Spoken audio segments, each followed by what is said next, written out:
기도드리옵나이다. 아멘. 하나님의 말씀 신약성경 야고보서 2장 25절, 26절 두 절만 봉독해 드리겠습니다.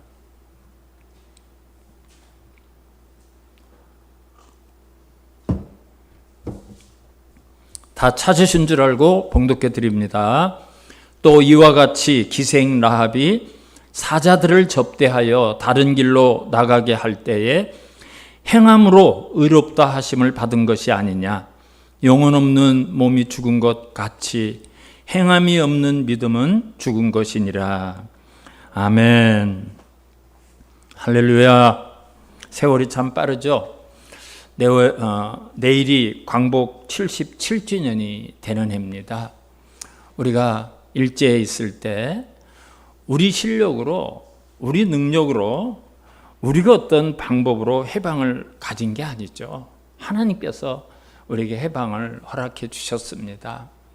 해방이 되자마자 6.25라는 참혹한 그런 민족의 비극을 겪었지만 결국 우리 대한민국은 세계가 부러워하는 나라가 되었어요. 어디 가도 대한민국, 코리아 하면 우리를 환영하고 부러워하고 박수치고 또 우리를 본받을 게 많은 민족으로 여기고 있습니다. 얼마나 우리가 놀라운 축복을 받았는지 몰라요. 그러나 여러분, 우리가 이런 번영 속에서 현재의 상황을 어떻게 보고 계십니까? 여러분, 우리가 지금 시대의 모습을 보면서 우리 대한민국은 정치적으로나 외교적으로나 경제적으로나 또는 사회적으로 많은 위기의 시대에 살고 있다고 말씀드릴 수 있어요. 저는 그렇게 생각합니다.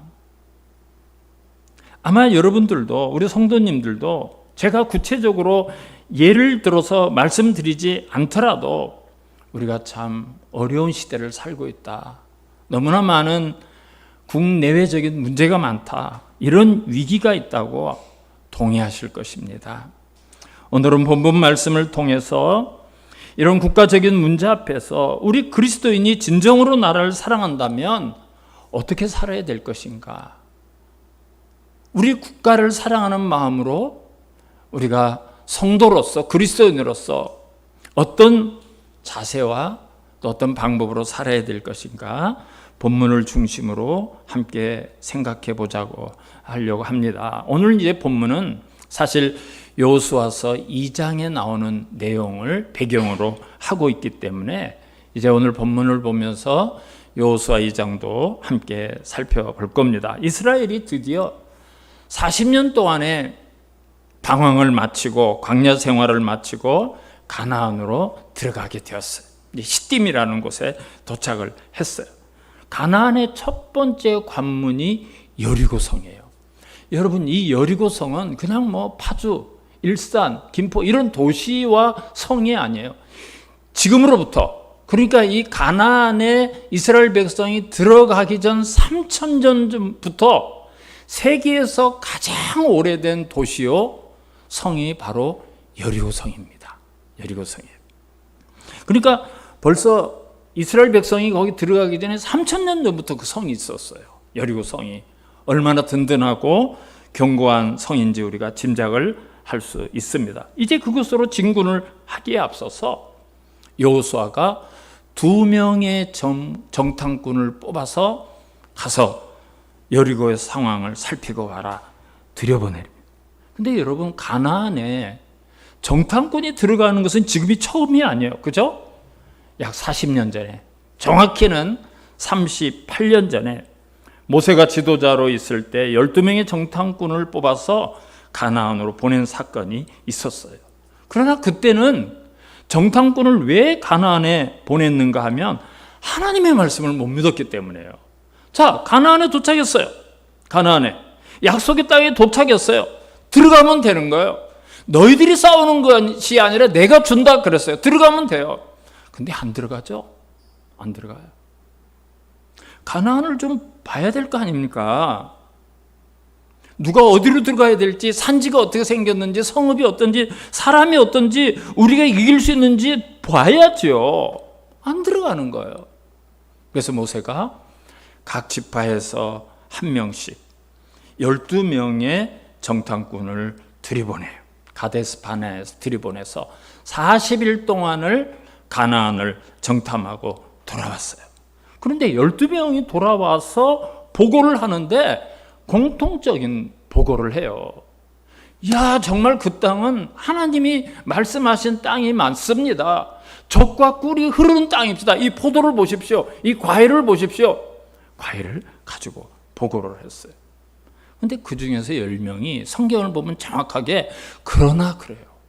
여러분, 이 성경에서 그러나 하면 항상 문제가 생겨요. 그러나 하나님이 주신 땅이 맞더라 그래 놓고 그러나요.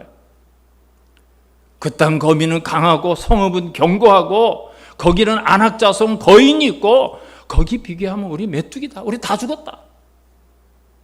10명이 그런 보고를 하니까 백성들이 그 이야기를 듣고 밤새도록 통곡을 합니다. 모세를 원망하고 통곡을 하면서 야, 우리를 애굽에서 죽었거나 이 광야에서 죽게 놔두지 왜 가나안 땅으로 인도해서 우리를 죽게 하느냐. 우리 처자들은 다 사로잡힐 것이고 우리 지도자를 세워서 애굽으로 돌아가자.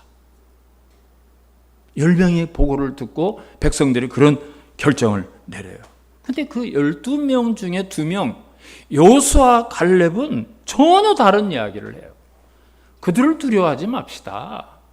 하나님이 기뻐하시면 우리에게 주실 겁니다. 그들은 우리의 먹입니다. 우리의 밥입니다. 갑시다. 올라갑시다. 여러분, 사람은 그 마음에 어떤 동기를 가지고 있는가, 어떤 마음을 가지고 있는가에 따라서 이렇게 전혀 시각이 달라요. 똑같이 봤는데 이 마음 속에 어떤 상태인가 따라서 그거를 보고 판단하고 결정을 내리는 게 180도 달라요. 마음이 중요해요. 마음이 뒤틀려 있으면 뒤틀리게 보고요. 마음이 검으면 검게 보고요. 마음이 하얗면 하얗게 보는 거예요. 이 마음이 따라서 모든 상황이 다 보이는 거예요. 여러분, 민주주의가 이겼어요. 다수결이 이겼어요. 10명이 들어가지 말자. 10표. 들어가자. 몇 표죠? 2표. 게임이 안 돼요.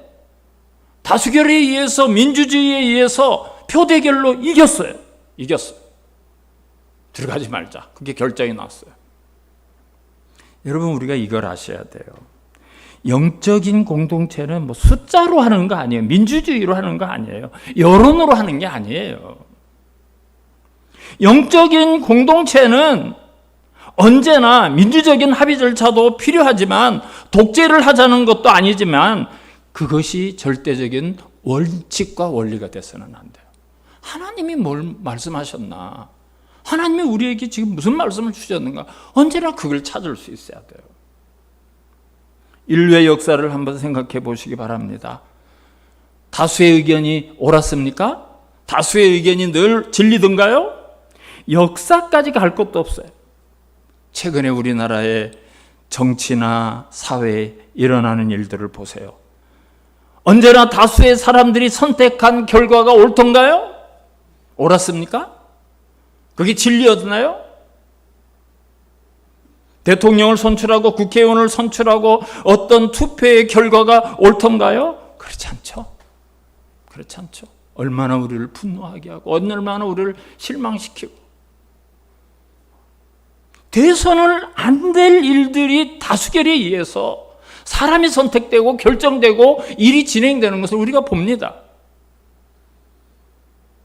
다수의 백성들이 분위기를 타고 엉뚱한 결과를 내고 어떤 선동이나 바람몰이에 의해서 백성의 선택이 우매한 선택을 하는 경우가 너무나 많아요.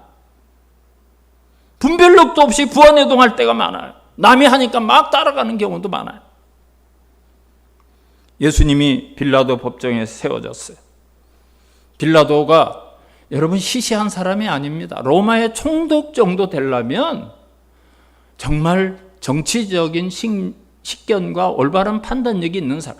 예수님을 신문에 보니까 죄가 없는 거예요. 나는 이 사람에서 죄를 찾을 수 없다. 내가 그냥 석방시키겠다. 근데 거기에 모여있는 수많은 군중들이 뭐라고 그러죠? 예수를 십자가에 못 박아라. 예수를 십자가에 못 박아. 물러났어요. 다시 이야기합니다. 야, 내가 다시 조사를 해봤는데 죄가 없어. 내가 매를 때려서 놓게. 뭐라고 얘기하죠? 예수를 죽이라는 거예요. 예수를 죽이라는 거예요. 세 번이나 그래, 세 번이나. 나는 죄가 없다. 죄가 없다.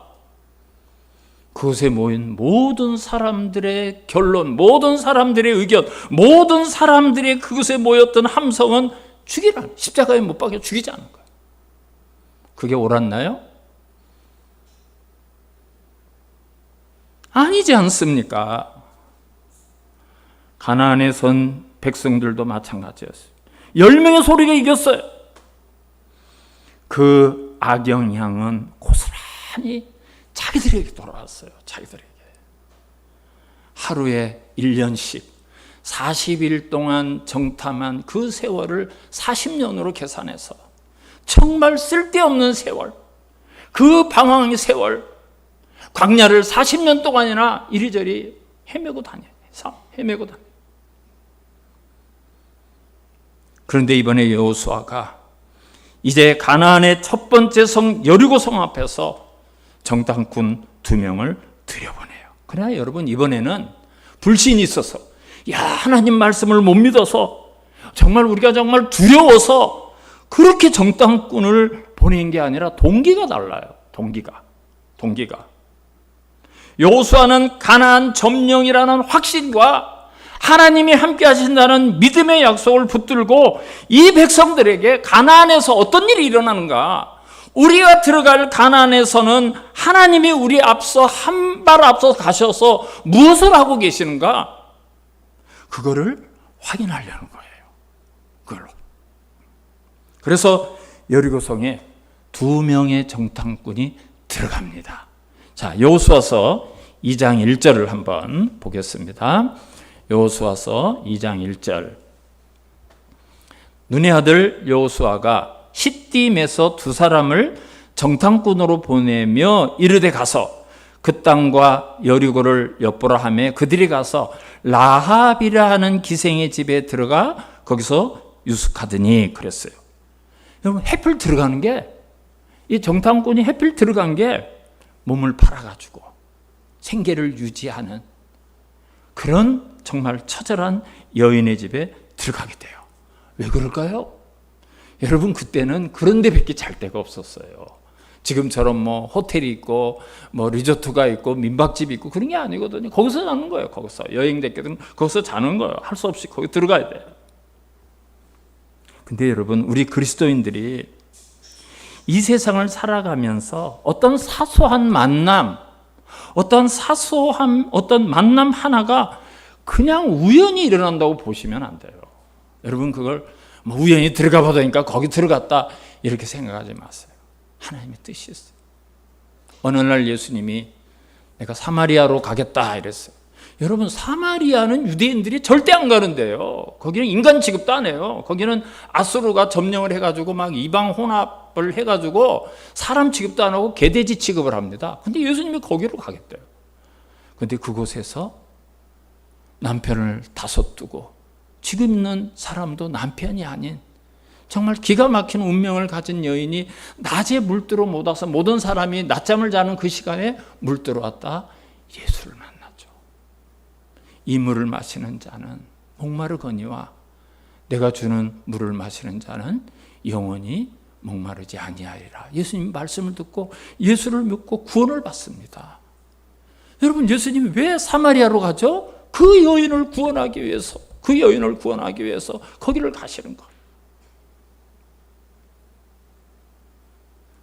오늘 이 2 정탐꾼이 가나안 땅 하고 많은 집들, 많은 사람들을 내버려 두고 그 슬픈 운명을 가지고 몸을 팔아서 생계를 유지하는 그런 가련한 한 여인, 그렇게 해서 가족을 부양해야 되는 이 여인의 집으로 왜 들어갔을까요? 여러분, 거기에는 하나님의 은혜가 있어요. 하나님의 은혜가 있어요. 여러분, 이런 장면에서 감동이 오고 울컥해야 돼요. 울어야 돼요. 하나님은 그 영혼을 살리시려고, 그 영혼을 구원하시려고 오늘 가나안의 정탐꾼들을 그곳에 들어가게 하셔요. 이제 그 내용을 좀 이따 보게 될 거예요. 이 라합이라는 여인은 지금까지 슬픈 인생을 평생 살아왔지만 이제 이 정탐꾼들을 맞이하면서 이 여인의 운명이 바뀌어지게 돼요. 그런데 정탐꾼들이 그 땅을 탐지하기 시작했을 때 그 어둠의 권세를 상징하는 여리고 왕이 가만히 있지를 않아요. 알아요. 벌써 알아요. 사탄은요, 우리가 어떤 일을 하려고 하면 지들도 같이 들뜨기 시작해요. 그래서 사탄을 통해서 이 여리고 왕이 가나안에 이제 이스라엘 백성 히브리 민족이 들어왔다는 것을 알고 라합을 신문하기 시작해요. 야, 네 집에 스파이가 들어왔지? 정탐꾼이 들어왔지? 똑바로 얘기해. 어디로 갔어? 그 사람들이 지금 어디 있는 거야? 근데 여러분, 라합이 뭐라고 이야기하는지 우리 한번 보겠습니다. 여호수아서 2장 4절부터 6절까지만 보겠습니다. 그 여인이 그 두 사람을 이미 숨긴지라 이르되 과연 그 사람들이 내게 왔었으나 그들이 어디서 왔는지 나는 알지 못하였고 그 사람들이 어두워 성문을 닫을 때쯤 되어 나갔으니 어디로 갔는지 내가 알지 못하나 급히 따라가라. 그리하면 그들을 따라 잡으리라 하였으나 그가 이미 그들을 이끌고 지붕 위에 올라가서 그 지붕에 벌려놓은 3대에 숨겼더라 그랬어요. 여러분, 이 대목에 이르러서 신학자들 간에 논란도 있어요. 지금 사실은 라합이 거짓말하고 있는 거죠. 야, 이 거짓말이 옳으냐 뭐 이런 걸 따지는 신학자들이 막 있어요. 여러분, 성경에는 거짓말한 것도 정확하게 다 기록이 돼요. 아브라함이 거짓말한 거, 이삭이 거짓말한 거, 야곱이 거짓말하고 사기친 거, 야곱이 얼마나 사기꾼인 거, 이런 거 다 기록해 놨어요. 여러분, 그거는 거짓말이 좋다, 거짓말이 합당하다, 그걸 이야기하는 것이 아니에요. 그것은 2차, 3차적인 문제예요. 하나님이 언제나 보시는 것은 이 여인의 행위를 어떤 잣대, 어떤 기준으로 보고 계시는 그거를 잘 보셔야 돼요. 오늘 본문 25절에 이 라합이라는 여인의 행위를 어떻게 기록을 하고 있어요? 오늘 본문 25절. 또 이와 같이 기생 라합이 사자들을 접대하여 다른 길로 나가게 할 때에 행함으로 의롭다 하심을 받은 것이 아니냐. 26절. 영혼 없는 몸이 죽은 것 같이 행함이 없는 믿음은 죽은 것이니라. 그러니까 여기서 뭐라고 말했는가 하면 행함으로 의로운 일을 했다는 거예요. 행함으로 의롭다 인정함을 받았다, 이렇게 이야기하는 거예요. 그리고 이 사건이 히브리서 11장에 기록이 돼요. 히브리서 11장은 믿음의 장이에요. 히브리서 11장 31절에 이 사건이 기록되어 있는데요. 제가 한번 읽어드릴게요. 잘 보시기 바랍니다. 믿음으로 기생 라합은 정탐꾼을 평안히 영접하였으므로 순종하지 아니한 자와 함께 멸망하지 아니하였도다. 그래요. 여러분, 이 히브리서 11장은 위대한 믿음의 선배들을 소개한 장입니다. 오늘날 세상 기준으로 말하면 명예의 전당이에요. 막 진짜 믿음의 최고봉을 가진 사람들을 이렇게 이름을 기록해 놓고 그들의 유물을 넣은 명예의 전당 있죠. 그게 바로 히브리서 11장이에요. 그런데 이 히브리서 11장에 뭐라고 이야기하는가 하면 이 명예와 전당 같은 이 영광스러운 히브리서 11장에 믿음으로 기생 라합은 정탐꾼을 평안히 영접하였으므로 순종하지 아니한 자와 멸망하지 아니하였다. 이래. 근데 여러분, 이 히브리서 11장에 여호수아, 갈렙 뭐 이런 사람이 있을까요? 없어요. 믿음으로 여호수아는, 믿음으로 갈렙은 그건 못 들어갔어요. 근데 라합이 들어가요. 거기 라합이 들어갑니다. 기가 막힌 이야기예요. 기가 막힌. 몸을 팔아서 생계를 유지하며 가족을 부양했던 이방 여인, 가나안 족속인 이 라합이 여기에 당당하게 이름이 올라 있어요. 당당하게 이름이 올라 있어요. 또 오늘 본문은 무엇이라고 말해요? 행함으로 의롭다 하심을 받은 것이 아니냐? 행함으로 의롭다 했다. 의로웠다. 지금 성경이 말씀하시고 하나님께서 중요하게 보시는 것이 무엇인가 그걸 찾으셔야 돼요. 뭐 라합이 직업이 이거였대, 라합이 거짓말로 했대. 여러분, 하나님이 그걸 얘기하는 게 아니에요. 내가 하나님을 찾고 있는 존재인가? 내가 하나님이 없이 살 수 있다고 고백하는 존재인가? 나는 하나님을 붙들어 산다고 하는 사람이라고 고백하는가? 그걸 말씀하는 거예요. 그거를. 이것이 오늘 하나님께서 저와 여러분에게 찾으시는 가장 중요한 신앙의 가치예요. 내가 오늘도 하나님의 은혜가 있어야 산다고 고백하는 신자인가 아닌가? 하나님이 이것을 가장 중요하게 여겨요. 가장 중요해요. 여러분, 야곱 같은 사기꾼이 어디 있습니까? 야곱이 얼마나 사기를, 아버지도 속이고 형도 속이고 외삼촌을 속이고, 사기꾼의 대명사가 야곱이에요. 사기꾼 구단이에요. 사기꾼 구단. 근데 하나님이 그 사기꾼 이름을, 하나님을 이겼다는 이스라엘로 이름을 바꿔줘요. 이스라엘 축복해. 이스라엘 12지파의 아버지가 되게 해요. 이스라엘이라는 국가의 이름을 야곱에게 줘요. 왜 그렇죠? 야곱은 그럼에도 불구하고, 환도뼈가 부러짐에도 불구하고 하나님을 붙들고, 하나님이 없으면 난 죽습니다, 망합니다, 하나님이 축복해 주시면 난 죽어도 못 나요. 여러분, 그 믿음을 보셨거든요. 하나님이 없으면 아니면 안 된다. 그거 하나님 앞에 매달리는 그거.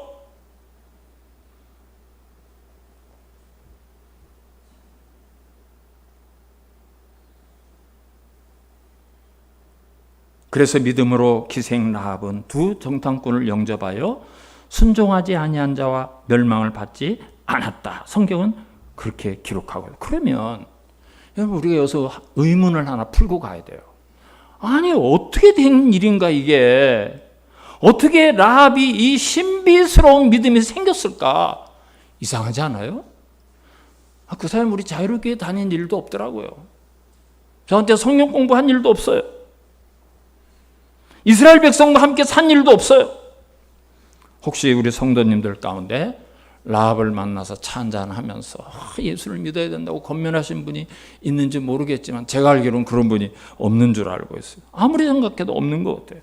근데 성경은 라합을 의롭다, 행했다, 순종했다, 구원받았다, 이렇게 기록될 정도까지 라합의 믿음이 정말 아름답게 묘사하고 있어요. 어떻게 이 믿음이 생겼나는 거죠. 어떻게 이런 믿음이 생겼을까? 그 해답을 이제 오늘 여호수아에서 좀 발견할 수 있어요.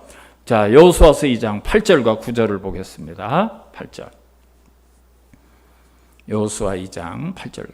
또 그들이 눕기 전에 라합이 지붕에 올라가서 그들에게 이르되, 9절, 말하되 여호와께서 이 땅을 너희에게 주신 줄을 내가 아노라 그래요. 야, 하나님이 이 땅을 너희에게 준 줄을 내가 안다 그래요. 야, 내가 안다. 우리가 너희를 심히 두려워하고 이 땅 주민들이 다 너희 앞에서 간담이 녹았다. 목나니 다 녹았다. 여러분, 이 고백이 가나안 여인, 창기로 생업을 이어가는 한 여인의 입에서 나와요. 여러분, 이게 보통 고백입니까? 이게 보통 고백입니까? 정작 이스라엘 백성들은 기적으로 애굽을 나왔어. 기적으로 홍해 바다를 마른 땅으로 건넜어. 매일매일 기적으로 만나를 먹으면서 여기까지 40년을 왔지만 하나님의 말씀을 못 믿어요. 하나님이 하실 일을 못 믿어요. 하나님의 약속을 못 믿어요. 40년을 그래서 방황했어요. 뭐 툭하면 하나님 나와라, 모세 나와라, 아론 나와라. 왜 우리를 다 죽였느냐? 하나님 말씀을 못 믿었어요. 보고서도 그냥 들은 게 아니라 그걸 보고 경험했으면서 2, 3일 뒤면 또 못 믿는 거예요. 이걸 못 믿으니까 그냥 하나님 앞에 대들고, 모세한테 대들고, 모세 나와라, 아론 나와라, 우리 다 죽었다. 40년. 그들은 언제나 하나님의 말씀이나 하나님의 명령보다는 내 생각대로 사는 거예요. 내가 판단되고 내가 경험하는 것이 하나님 말씀보다 항상 우선했어. 미련 곰단 찍었지. 그러니까 40년을 방황한 거. 그런데 가나안 땅에서 먼 이방 땅, 정말 어떤 한 여인 하나는 지금 아주 막 자연스럽게 천연덕스럽게 여호와께서 이 땅을 너에게 주신 줄을 안다. 하나님이 이 가나안 땅 3,000년 동안을 침략당하지 않고 견고하게 서 있는 이 가나안을, 이 여리고를 너희들에게 줄 것을 안돼요. 안돼요. 이 엄청난 고백, 이 놀라운 여인의 선언이 어떻게 가능했을까? 9절 10절을 다시 한번 보겠습니다. 말하되 여호와께서 이 땅을 너희에게 주신 줄을 내가 아노라. 이 땅 하나님이 너희들 줄 거 알아 그랬어요. 우리가 너희를 심히 두려워하고 이 땅 주민들이 다 너희 앞에서 간담에 농나니 이는 왜 이런 거를 이 라합이 알았는가? 이는 너희가 애굽에서 나올 때에 여호와께서 너희 앞에서 홍해물을 마르게 하신 일과 너희가 요단 저쪽에 있는 아모리 사람의 두 왕 시온과 옥에게 행한 일, 곧 그들의 전멸시킨 일을 우리가 들었음이니라.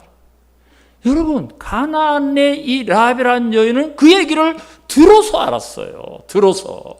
그 얘기를 들었어요. 여호와께서 너희에게 행한 일 우리가 들었음이라. 듣는 게 얼마나 중요해요. 믿음은 어디서 나죠? 들으면서 난다. 믿음은 들으면서. 들어야 돼요. 첫째로 들어야 돼요. 들어야 믿음이 생기는 거예요. 들어야 믿음이 생기는 근거가, 원인이 되는 거예요. 기초가 되는 거예요. 근데 이스라엘 백성은 수없이 들었는데 그걸 못 믿었어요. 얼마나 많이 들었습니까? 봤죠. 지들이 봤죠. 40년을 그래도 못 믿었어요. 언제나 하나님의 말씀보다는 그저 내 생각이 우선해가지고, 내 기분이 우선해서, 내 감정이 우선해가지고 매일 대들고 덤벼들고. 그런데 이 라합 여인은요, 애굽에서 400년 동안 노예로 살고 있던 히브리 민족이 그들이 막 10가지 재앙을 해가지고 나왔는데 홍해 바다가 갈라지고 그 갈라진 바다를 마른 땅으로 건너고 그 말씀을 그대로 믿은 거예요. 그 말씀이 그대로 믿어진 거예요. 그 하나님이라면 이 여리고성 이거는 게임이 안 된다. 믿은 거예요. 하나님이 하신 일을 그대로 믿은 거예요. 소문을 들었어요. 소문을. 야, 그분이 여호와래. 그분이 히브리 민족이 믿는 신이래. 하나님이래. 소문을 들었어요. 이야기를 들었어요.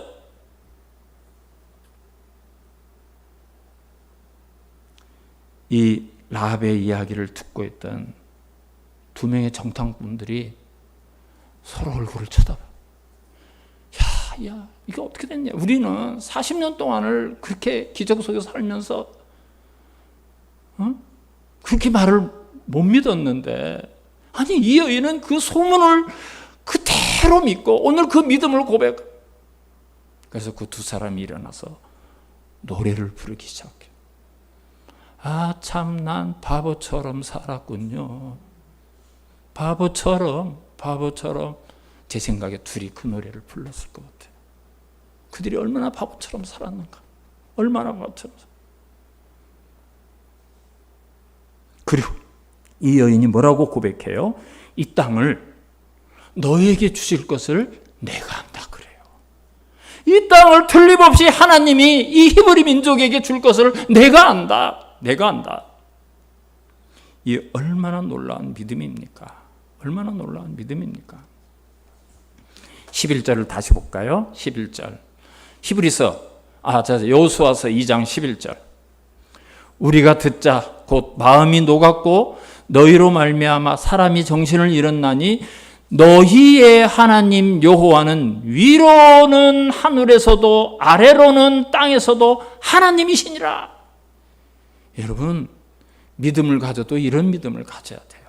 야, 니들 하나님은 보니까, 얘기를 들어보니까 신들 중에 신이고 땅에 있는 모든 신들 중에서도 최고의 신이더라. 왕 중에 왕이더라. 그런 신이 없더라.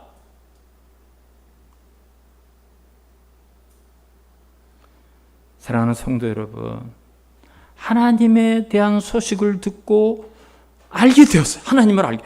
우리는 여기까지는 잘해요. 하나님은 그래 알아요. 그런 분이라는 거 들었어요. 알아요. 그거 익히 들었어요. 근데 뭐가 안 되죠?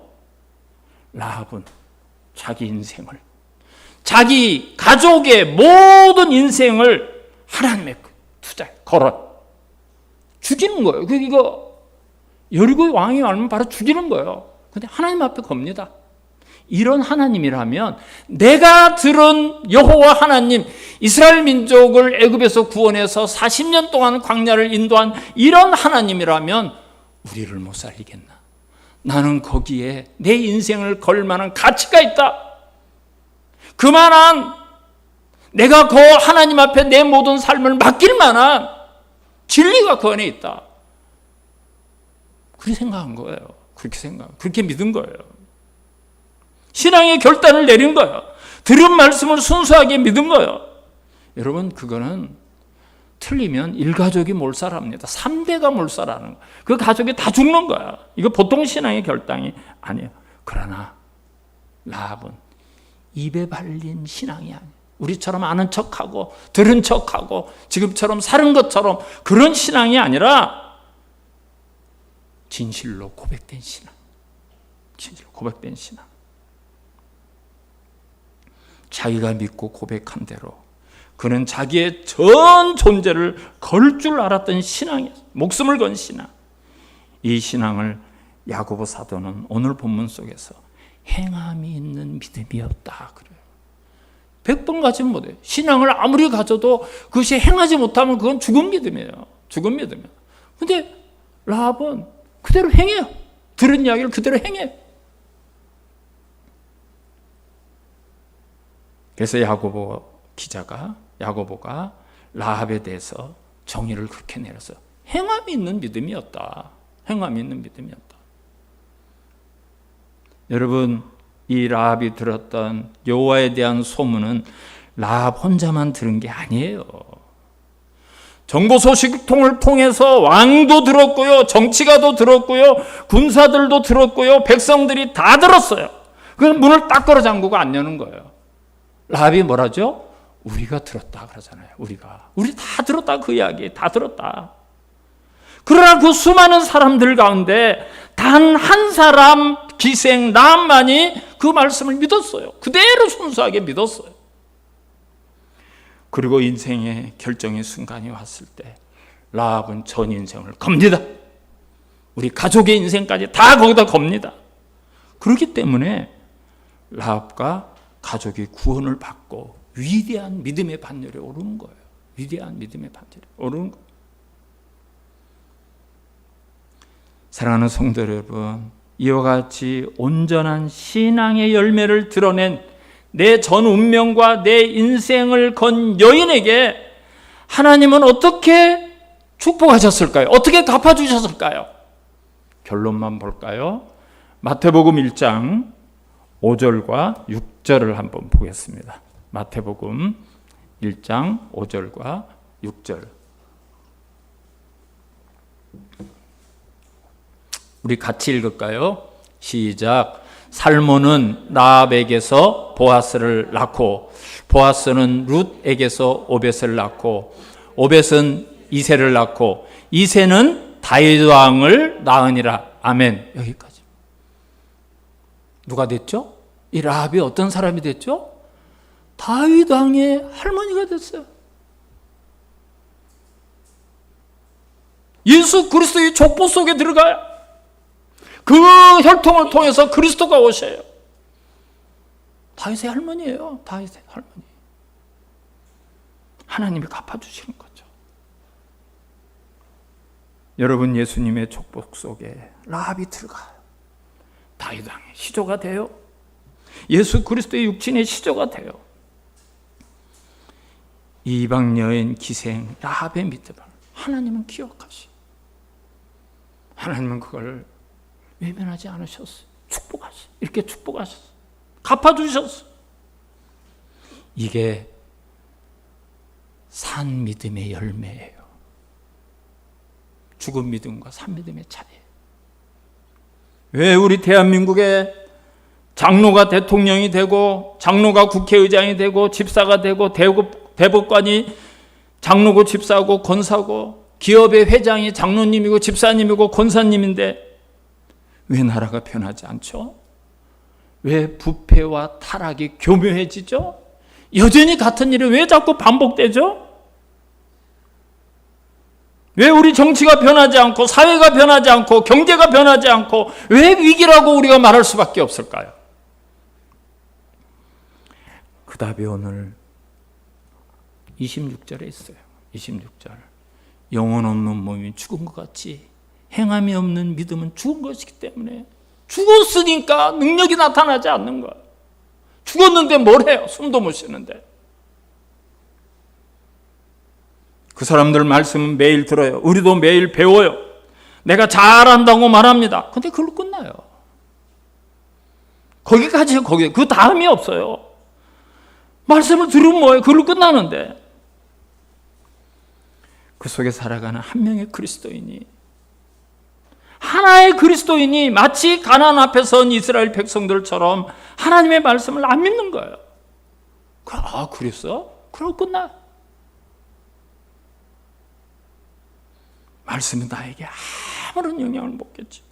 언제나 말씀 따로, 내 선택 따로, 언제나 말씀대로, 내가 결정하는 것 따로, 말씀 따로, 내 생각 따로. 여러분, 그건 죽은 믿음이에요. 죽으니까 능력이 안 나타나는 거예요. 아무런 능력이 없는 거예요. 열매가 없는 거예요. 우리 대한민국의 위기는 정치의 문제가 아니에요. 경제가 문제가 아니에요. 국방의 문제가 아니에요. 교회의 문제고, 사회에 들어가서 살아가는 그리스도인 한 사람이 선택해야 되는 그 순간에 말씀을 믿지 못하니까 세상 사람과 똑같이 결정하고 살아가요. 여기에 문제가 있는 거예요. 여러분, 소돔과 고모라가 경제가 어려워서 망했습니까? 그 시대에 가장 번화한 도시가 소돔과 고모라예요.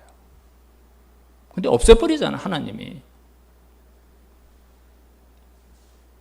여리고가 국방력이 부족해서 망했습니까?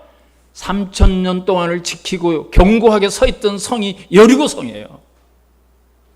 근데 하나님의 말씀대로 했더니 그냥 무너지잖아요. 바벨론이, 로마가 군대가 없고 무기가 없어서 망했습니까? 세계 최고의 군대, 세계 최고의 무기, 세계 최고의 사령관들이 있어요. 그들 속에 하나님의 말씀을 온전하게 믿는 단 한 명의 성도가 없었기 때문에 원인은 그거예요. 그것이 바로 이 시대의 문제고 국가의 위기예요. 우리의 기도가 달라져야 돼요. 우리의 기도가 달라져요. 대한민국이 코로나도 문제고 경제도 문제고 정치도 문제고 사회도 문제지만 진짜 문제는 교회가 변해야 되고요. 성도들이 달라져야 돼요. 성도들이. 세상에 들어가는 성도가 그리스도인들 때문에 이거는 못하겠네, 이런 게 좀 있어야 돼요. 막 이걸 하려는데 예수 믿는 사람이 막아쓰네. 정치 가운데도. 이거 악입니다, 여러분. 이거는 부패죠. 이거는 거짓이죠. 속이는 거죠. 그리스도의 양심으로 그렇게 말하고. 회사에서도 그래. 이거는 우리의 후손들을 위해서 이거 해서는 안 됩니다. 여러분, 우리 아이들에게서 이런 게 나와야 돼요. 예수쟁이 때문에 마음대로 못하겠네, 이런 말 들어도 그렇게 해야 돼요. 그렇게 되도록 우리가 기도해야 되고요. 그리스도인의 삶이 그렇게 돼야 됩니다. 이제 광복 77주년, 정말 하나님의 은혜로 여기까지 왔고요. 우리 대한민국 한국교회가 얼마나 하나님의 축복을 받았습니까? 정말 한 사람씩 한 사람씩. 오늘 라합과 같은 믿음을 가질 때 나를 살리고 가족을 살리고 나라를 살릴 수 있다는 믿음을 가지고 하나님의 말씀 듣기를 기뻐하시고 그 말씀을 순종하면서